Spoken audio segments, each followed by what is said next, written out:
Assalamualaikum warahmatullahi wabarakatuh. Alhamdulillahilladzi arsala rasulahu bil huda wa dinil haqq liyudhhirahu 'alad dini kullih walau karihal musyrikun. Asyhadu an la ilaha illallah wahdahu la syarikalah wa asyhadu anna Muhammadan abduhu wa rasuluhu la nabiyya ba'dah. Allahumma shalli wa sallim wa barik ala sayyidina Muhammad wa ala alihi wa sahbihi wa man tabi'ahum bi ihsanin ila yaumiddin amma ba'dah. Yang pertama-tama marilah kita panjatkan puji syukur kehadirat Allah Subhanahu wa taala. Salawat serta salamnya semoga selalu terlimpah curahkan kepada junjungan alam ani habibana wa nabiyana wa maulana Muhammadin sallallahu alaihi wasallam. Yang terhormat dosen pengampu mata kuliah ilmu filsafat dan yang saya hormati sahabat semuanya yang saya banggakan. Di sini saya sebagai moderator kelompok 8 yaitu tentang masalah jiwa.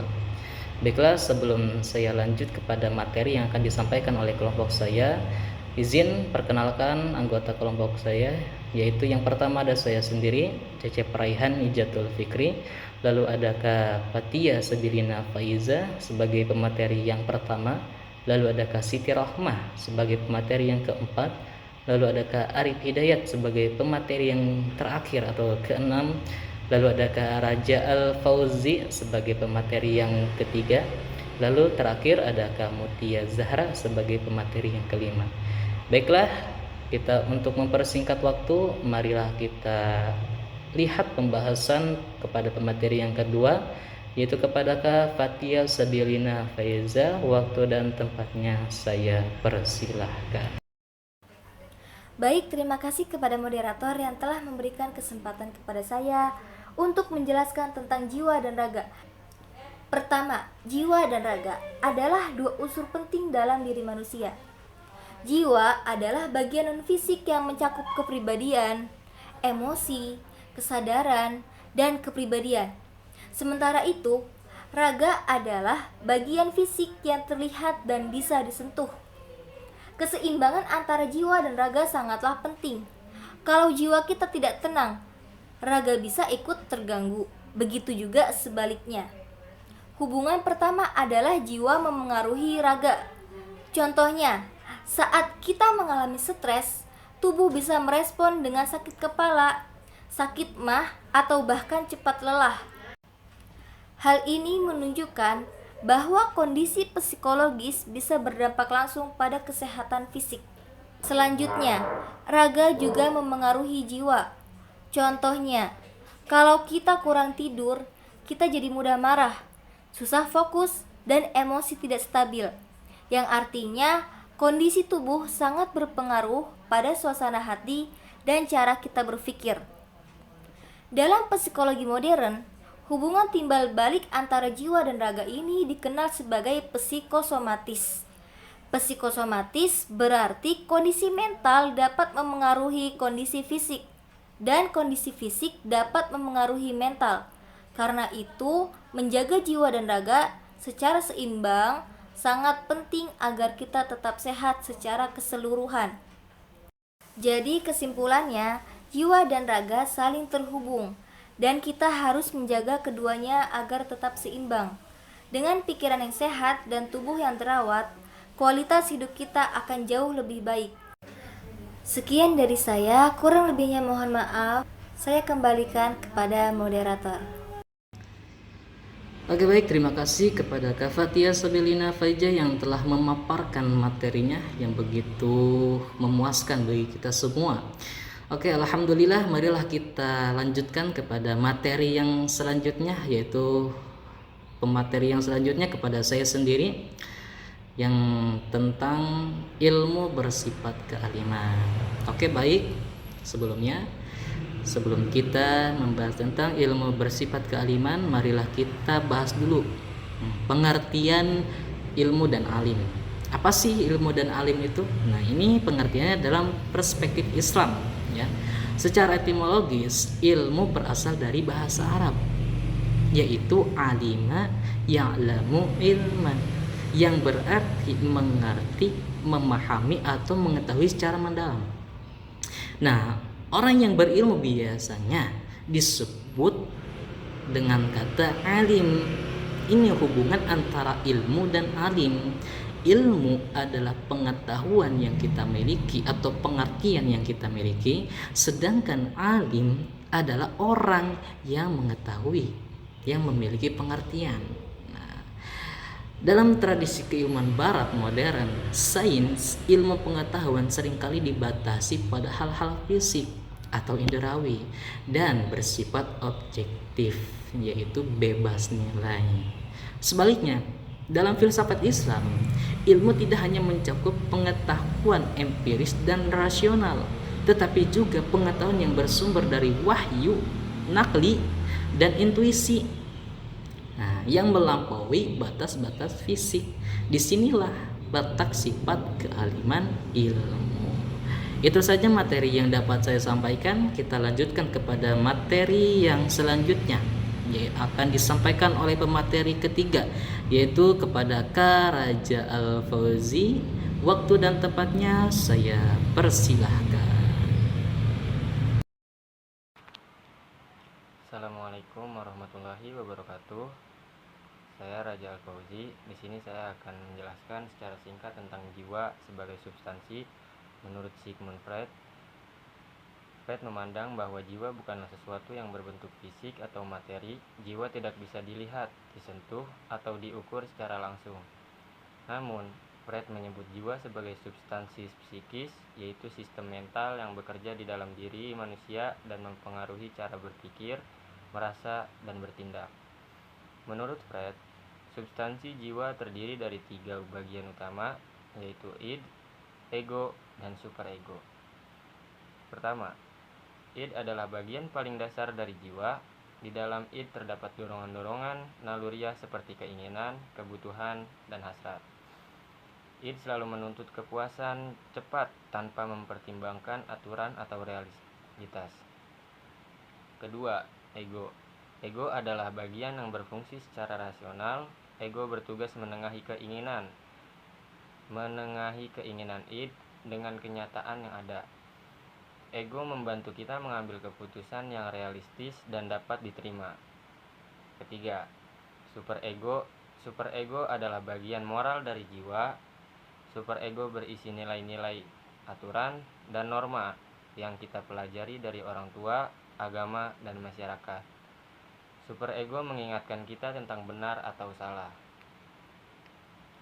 Freud menjelaskan bahwa perilaku manusia muncul dari interaksi dan konflik antara ketiga bagian ini. Jadi, ketika Freud menyebutkan jiwa sebagai substansi, yang dimaksud adalah bahwa jiwa merupakan struktur psikis yang aktif, dinamis, dan menjadi penggerak utama perilaku manusia. Demikian penjelasan singkat mengenai jiwa sebagai substansi menurut Sigmund Freud. Terima kasih. Oke, baik, terima kasih kepada Kak Raja Al-Fauzi yang telah memaparkan materinya. Kita percepat saja. Lanjut kepada pemateri yang keempat, yaitu kepada Kak Siti Rohmah. Waktu dan tempatnya saya persilahkan. Assalamualaikum warahmatullahi wabarakatuh. Perkenalkan, nama saya Siti Rohmah, kelas BK25C. Baik, di sini saya akan menjelaskan tentang jiwa sebagai kesempurnaan. Apa itu jiwa sebagai kesempurnaan? Jiwa dianggap sebagai unsur yang membuat manusia itu sempurna dan juga lebih tinggi daripada makhluk lainnya.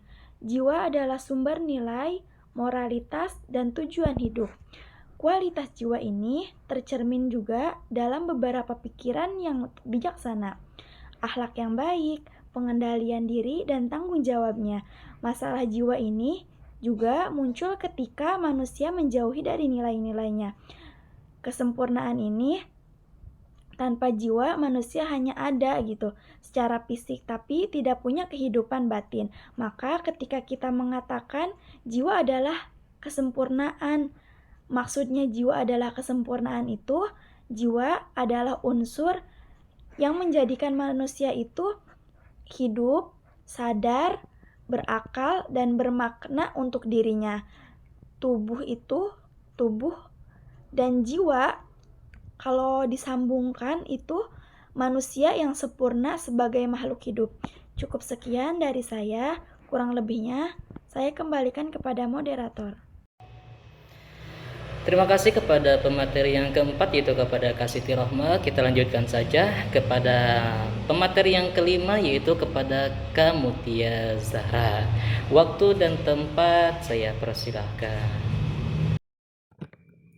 Baik, sebelumnya saya ucapkan terima kasih kepada moderator yang telah memberikan saya waktu untuk mempresentasikan poin tersebut, yakni jiwa sebagai proses. Jiwa sebagai proses adalah sebuah konsep yang menarik dalam psikologi dan filsafat. Secara sederhana, jiwa bukan lagi dianggap sebagai entitas statis, melainkan sebagai proses dinamis yang terus berubah dan berkembang. Nah, dengan ini jiwa bukanlah sesuatu yang ada, melainkan sesuatu yang terjadi. Ini berarti jiwa adalah hasil dari interaksi kompleks antara pengalaman, pikiran, perasaan, dan perilaku individu. Di sini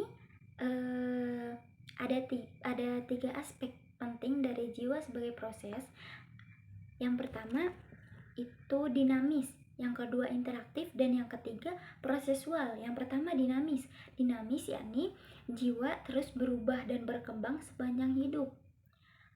Nah, yang kedua ini interaktif adalah jiwa terbentuk melalui interaksi dengan lingkungan dan orang lain.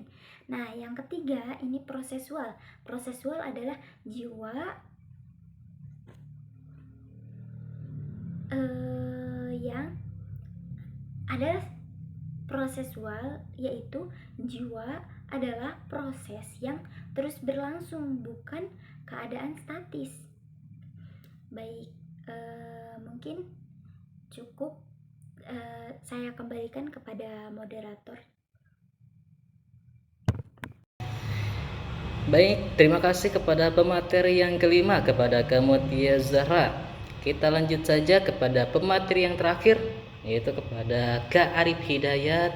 Waktu dan tempatnya saya persilahkan. Terima kasih kepada moderator yang telah memberikan saya kesempatan untuk menjelaskan. Di sini saya akan menjelaskan tentang jiwa sebagai tingkah laku. Sebelumnya saya akan menjelaskan definisi jiwa sebagai tingkah laku itu. Jiwa itu sendiri tidak dapat dilihat secara langsung, sehingga cara untuk mengetahui keadaan jiwa seseorang itu melalui tingkah lakunya. Saya ambil contoh kecemasan. Ketika orang merasa cemas, maka kita melihat si orang itu gelisah. Itulah tingkah laku jiwa sebagai tingkah laku. Terus saya ambil contoh yang kedua. Saya ambil dari orang bahagia. Orang bahagia itu tingkah lakunya senyum, tingkah lakunya optimis, bahagia, pokoknya mah itu. Dan ada juga sebagai penjelasan dari Y.H. Kritorian. Beliau menjelaskan jiwa itu diartikan sebagai pola tingkah laku yang tampak. Tidak fokus pada apa itu jiwa, melainkan bagaimana jiwa itu bekerja dalam perilaku manusia. Masalah jiwa itu bisa dilihat dari perilakunya yang menyimpang atau tidak adaptif. Oleh karena itu, psikologi sebagai ilmu yang mempelajari jiwa pada dasarnya adalah ilmu yang mempelajari tingkah laku manusia. Mungkin cukup itu yang dapat saya sampaikan. Selebihnya saya kembalikan lagi kepada moderator. Terima kasih. Terima kasih kepada Kak Arif Hidayat yang telah memaparkan materinya. Itu saja pembahasan dari kelompok kami mengenai masalah jiwa. Mohon maaf bila ada kekurangan dan kesalahan.